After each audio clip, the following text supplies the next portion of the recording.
antivirais são medicamentos usados para combater infecções causadas por vírus, com o objetivo de proteger o organismo e interromper a ação viral. Para entender como esses remédios funcionam, é importante conhecer o vírus, que são agentes infecciosos formados por DNA e RNA. Eles invadem células saudáveis para se replicar e sobreviver. Em certos casos, os vírus conseguem integrar seu DNA ao DNA hospedeiro, o que pode fazer com que sintomas, como o da doença herpes, reapareçam após o tratamento. Apesar do corpo humano possuir barreiras naturais, como a pele, para impedir a entrada de vírus, a infecção pode ocorrer através de pequenas feridas ou das mucosas dos olhos, da boca e do nariz. Doenças como catapora, HIV, hepatite, sarampo, gripe e Covid-19 são um exemplo de infecções virais. Os sintomas variam, mas frequentemente incluem febre e mal-estar. Os antivirais empregam diversos mecanismos para combater os vírus no organismo. Dependendo do tipo de infecção, os princípios ativos dos medicamentos podem variar. Alguns antivirais impedem que um vírus invadam as células humanas, enquanto outros atuam diretamente no material genético dos micro-organismos. É fundamental que esses medicamentos sejam usados preferencialmente no início da infecção, quando há uma maior quantidade do vírus no corpo, para serem mais eficazes. Classificação dos antivirais. Os antivirais são classificados de acordo com a sua forma de ação. Dentre os principais fármacos podemos citar inibidores nucleosídicos da transcriptase reversa. Esses inibidores inibem a enzima transcriptase por incorporação à cadeia de DNA do vírus, tornando-se defeituosa e impedindo sua duplicação. Os principais fármacos dessa lista são o abacavir, didanosina, estavudina, lamivudina e entre outros. Inibidores não nucleosídicos. Também inibem a enzima transcriptase se incorporando à cadeia de DNA do vírus. Exemplo: efavirenz, etravirina e nevirapina. Inibidores da protease. Para o vírus se tornar infeccioso, é necessário que ele produza novas proteínas virais, e esses inibidores bloqueiam a protease, interferindo em sua ação e inibindo a produção de novo vírus HIV. Como exemplo de inibidores da protease temos a darunavir, fosaprenavir, idinavir e rotanavir. Inibidores da DNA polimerase. Esses inibidores inibem a síntese do DNA viral e interrompem o alongamento de sua cadeia. O aclovir, persiclovir, foscarnet e o cidofovir são exemplos dessa classe. Inibidores da fusão do HIV.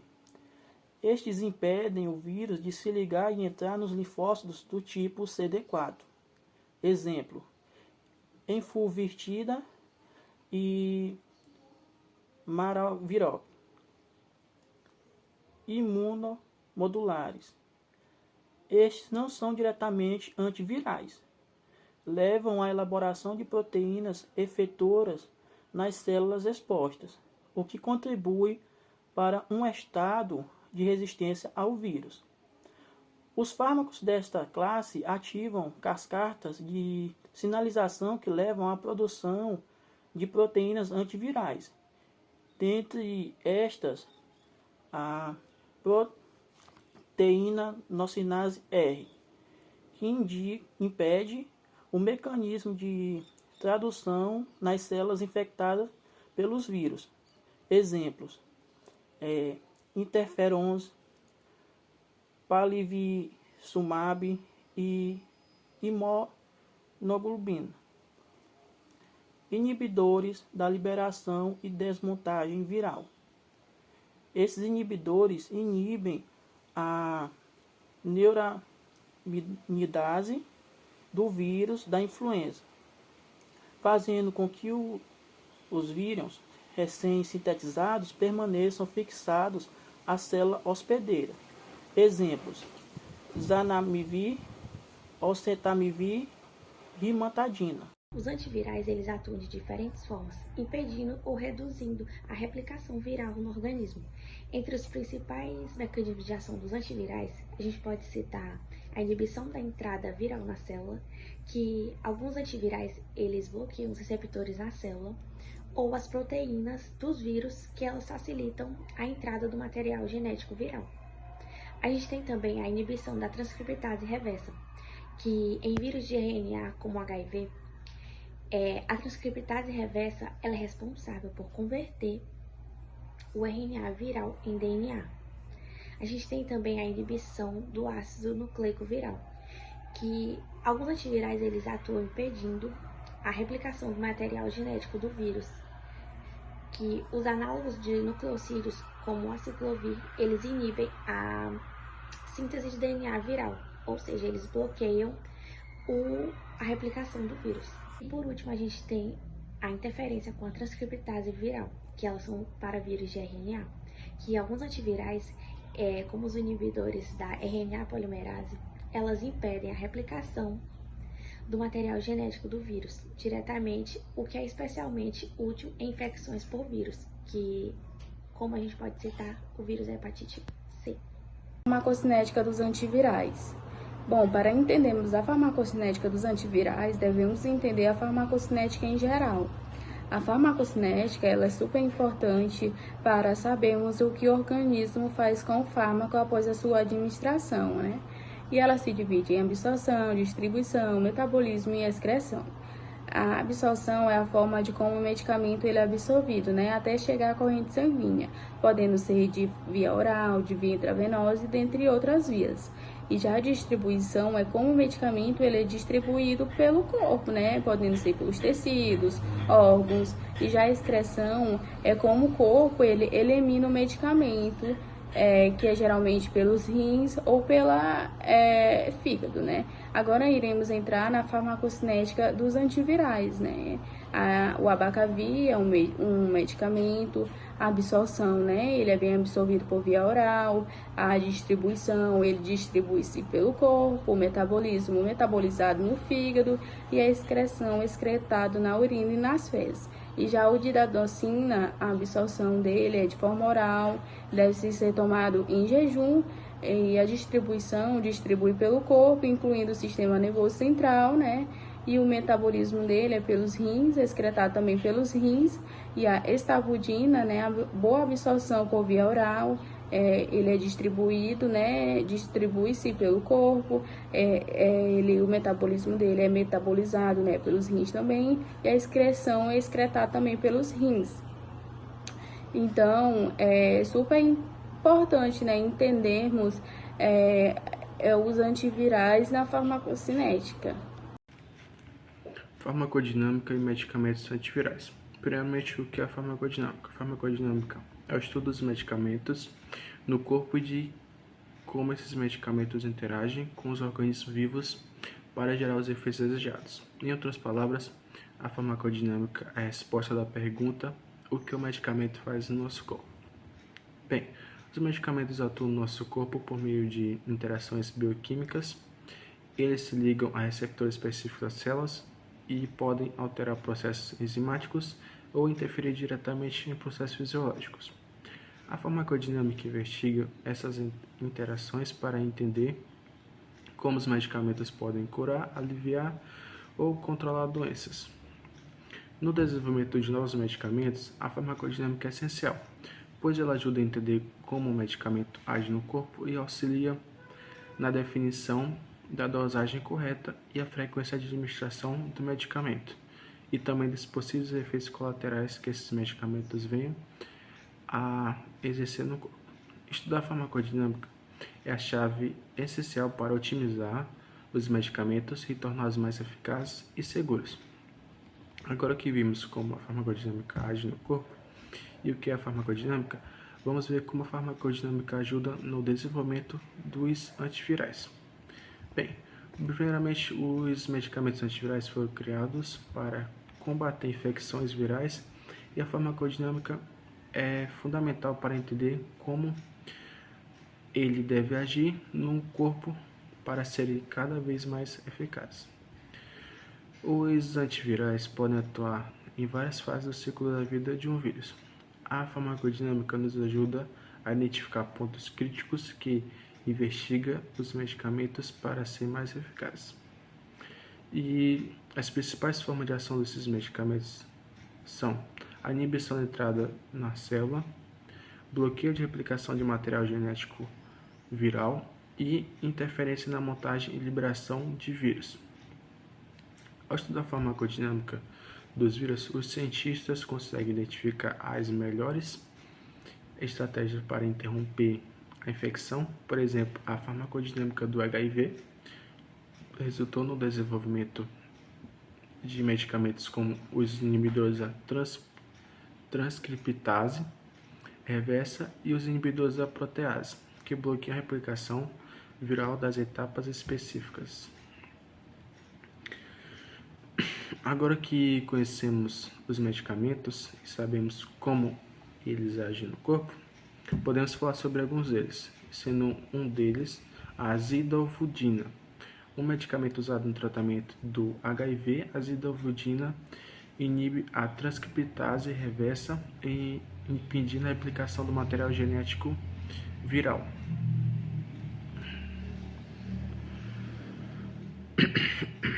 Embora os antivirais sejam eficazes, eles podem causar efeitos colaterais. A farmacodinâmica também nos ajuda a prever reações adversas como náusea, dores de cabeça e distúrbios gastrointestinais.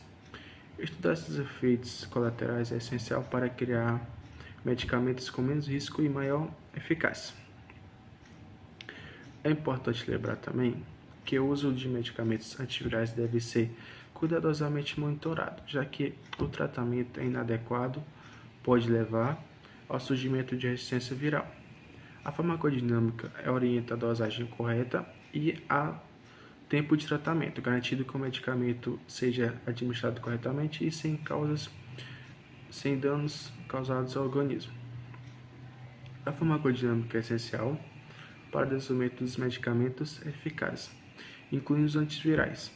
Ao entender como esses antivirais interagem com o organismo e afetam o ciclo viral, podemos criar tratamentos mais eficazes e com menos efeitos colaterais. Por isso, a farmacodinâmica desempenha um papel tão crucial e vital no combate a infecções virais de forma eficaz e segura. A indicação terapêutica. Bom, as patologias antivirais, elas acontecem através de uma invasão do vírus no organismo.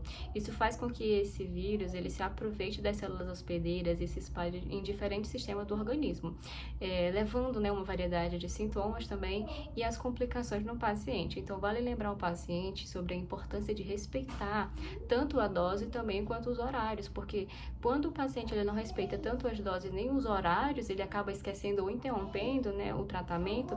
Isso faz com que o vírus ele possua uma resistência ao medicamento. Então, muitas das vezes, sim, vai ser preciso aumentar o nível da dose ou trocar o medicamento. A gente pode falar também sobre, o uso correto. O uso correto, ele ajuda a prevenir o contágio. A gente agora vai entrar sobre a herpes. Bom, a herpes simplex existem dois tipos, HSV1 e HSV2. Bom, a tipo 1, ela é responsável por atacar principalmente a pele e as mucosas, que são aquelas boquinhas, que são aquelas bolinhas, na verdade, que ficam no canto da boca e nas mucosas. A gente vai falar também sobre a tipo 2, que no caso é a genital, que é aquela bolha que pode causar coceira e um desconforto para o paciente. Sobre os medicamentos, a gente pode falar sobre a aciclovir e valaciclovir, Eles podem causar boca seca, náusea e muitas vezes eles podem causar cefaleia no paciente. O HIV, que é o vírus da imunossuficiência humana no paciente. Esse vírus acaba atacando o sistema imunológico do paciente, no caso, as células que as células de defesa, os linfócitos T, CD4, que ele acaba deixando o paciente mais vulnerável. Por exemplo, a gripe. Um paciente que não é infectado, né, de HIV, ele tem mais resistência do que um paciente que está infectado com o vírus. Vale lembrar que o HIV é o vírus e a AIDS é a doença, né? Então, para o HIV a gente pode usar tenociclovir, né? No tenociclovir, né, alguns pacientes eles podem apresentar o cansaço, boca seca e aumento do colesterol. Hepatite C e B. Bom, a hepatite C e B, elas são transmitidas através de objetos contaminados, por exemplo, os alicates, ou os materiais realmente que são utilizados na manicure e pedicure, onde há uma pouca esterilização e uma alta transmissão, tá bom? Tem também as agulhas, né, de tatuagem, elas não estão livres dessa transmissão, e as seringas. Bom, essa patologia ela pode levar para um estado crônico, ou uma cirrose, ou possivelmente a um câncer de fígado. Para a hepatite B a gente vai ter o Intercavin, e para a hepatite C o Sofosbuvir. A gripe, né? A influenza, que é o vírus da gripe, é um vírus muito comum que ocorre em diversas pessoas. E a gente pode usar como tratamento, por exemplo, o oseltamivir, né, em grupos vulneráveis de alto risco, como idosos, crianças, as gestantes. As gestantes em si, elas precisam e necessitam de uma atenção, porque pode acabar afetando tanto o bebê como o feto. Para falarmos um pouco sobre a resistência aos antivirais, eu separei essa explicação em alguns tópicos e vou responder algumas perguntas. A primeira pergunta é: o que é resistência antiviral? Bom, a resistência antiviral, ela ocorre quando o vírus ele é exposto a um medicamento e a partir disso ele sofre algumas alterações, fazendo com que ou ele se torne menos vulnerável ao medicamento ou até mesmo se torne imune a ele, ou seja, o medicamento não vai fazer efeito algum contra o vírus. Esse tipo de resistência aos antivirais acaba sendo um grande desafio para tratamentos mais longos. Como exemplo, nós temos o tratamento contra o HIV ou até mesmo hepatite B, que são tratamentos que requerem um longo período em relação à utilização de medicamentos, e isso pode fazer com que o vírus tenha grandes chances de se tornar resistente aos medicamentos. Pergunta número 2. Como essa resistência surge? Bom, o vírus, principalmente o vírus que tem o RNA como seu material genético, ele sofre muitas mutações.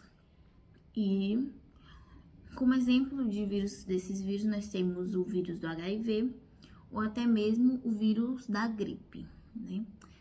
Eles sofrem várias alterações. E ali, quando eles estão se multiplicando, né, se reproduzindo, pode acabar acontecendo alguns erros, né? Alguns erros no seu material genético. E por conta desses erros,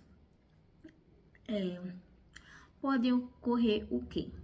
Que não tenha diferença alguma, esses erros não vão mudar em nada, ou pode ser que ele se torne resistente aos antivirais, e fazendo com que o medicamento não tenha efeito.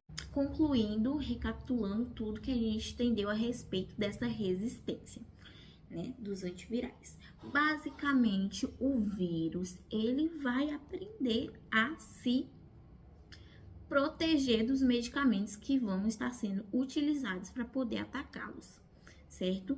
Muitas das vezes isso acontece por quê? Por conta dos erros, né? Erros que acontecem ali na hora da multiplicação, da reprodução deles, né? Erros que podem fazer com que esses vírus não sofram nada, não muda nada, não aconteça, não vai alterar em nada no organismo, mas pode acontecer de que eles se tornem resistentes ao medicamento, certo? E é isso que a gente não quer. Por isso nós temos as estratégias do uso dos antivirais, não apenas um antivirais, mas sim utilizar alguns antivirais juntos para que possa estar acontecendo um ataque contra esse vírus e ele não consiga fazer essa reprodução, certo? Bom, o vírus, ele tem alguns mecanismos de resistência aos antivirais, né? E isso vai depender muito do medicamento e também do vírus em si, né? Um deles é a mudança no alvo. Alguns antivirais, eles atuam bloqueando ali algumas proteínas específicas. E por conta dessas mutações, acaba dificultando esse bloqueio, né, dos antivirais em relação à proteína.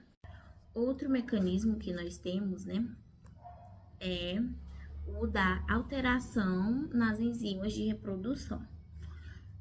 Os antivirais que inibem as enzimas, né, do vírus, eles, como a transcriptase reversa do HIV, eles podem perder, né, seu efeito quando o vírus acaba mudando ali as enzimas para que elas continuem funcionando mesmo com a presença do medicamento. Outro mecanismo que nós temos é o aumento da taxa de reprodução. Alguns vírus resistentes, né, eles conseguem se reproduzir de maneira rápida, né, de maneira bem rápida, para poder compensar o efeito do antiviral, entendeu? Então, enquanto o medicamento está ali agindo, eles estão se reproduzindo com todo vapor para poder compensar. Ok, até aí entendemos, né? Mas existe alguma estratégia que pode fazer com que evite toda essa resistência? Sim, tem algumas estratégias que podem fazer com que essa resistência não aconteça, né? Uma delas é a combinação de antivirais, né? Por quê? Porque o vírus, quando acontece esse uso, né, dessa combinação, o vírus ele vai se preocupar em se proteger e sobreviver a vários ataques de múltiplos fatores, né, ali. Então, ele não vai ter tempo para poder se multiplicar, né, se reproduzir, ou seja, esses erros que acontecem, que acabam ocasionando essa resistência, não vai acontecer, porque eles estão mais preocupados em sobreviver do que se reproduzir. O tratamento, ele deve ser seguido à risca também. Esse é um dos fatores que pode ajudar ali a evitar essa resistência. Por quê? Aqui já entra a grande importância da posologia, de tomar os medicamentos todos no horário certinho, para que o vírus não tenha tempo de conseguir se reproduzir, se multiplicar. Por quê? Se você para de tomar o medicamento, não toma o medicamento no horário certo, não vai ter ninguém atacando esse vírus no seu organismo. Ou seja, ele vai estar ali, ó, produzindo, se reproduzindo e vai se tornar a grande maioria. Se você usa o medicamento, se você consome esse medicamento, né, vai ter algo atacando esse vírus no seu organismo, e quando o nível, a taxa do medicamento estiver baixando e você vai ser esse momento em que você vai tomar o próximo medicamento, para poder esse vírus não ter tempo de fazer o que ele quer fazer, vai ficar tudo certo. Por isso, é de grande importância seguir à risca os horários certinho para você tomar os seus medicamentos. Bom, os antivirais são medicamentos importantes no tratamento de infecções virais, mas como qualquer outro medicamento, eles podem ter efeitos adversos e toxicidade. Os efeitos adversos podem variar dependendo do vírus, da dose, da duração do tratamento e a condição desse paciente. Bom, os antivirais para herpes são aciclovir, valaciclovir. Os efeitos adversos são náusea, vômito, cefaleia, dor abdominais. As toxicidades são neurológicas, convulsão, principalmente em paciente com função renal comprometida, danos no fígado, com aumento de enzimas hepáticas. Os antivirais para hepatite C, o sofosbuvir e o semiprevir, os efeitos adversos são cefaleia, fadiga, insônia, tontura. As toxicidades, embora raro, podem ocorrer casos de danos hepáticos quando combinado com outro medicamento. E os antivirais para a influenza, gripe, oseltamivir e zonamivir. Os efeitos adversos vômito, náusea e cefaleia. Em casos raros, podem ocorrer alucinações, confusão mental, especialmente em crianças.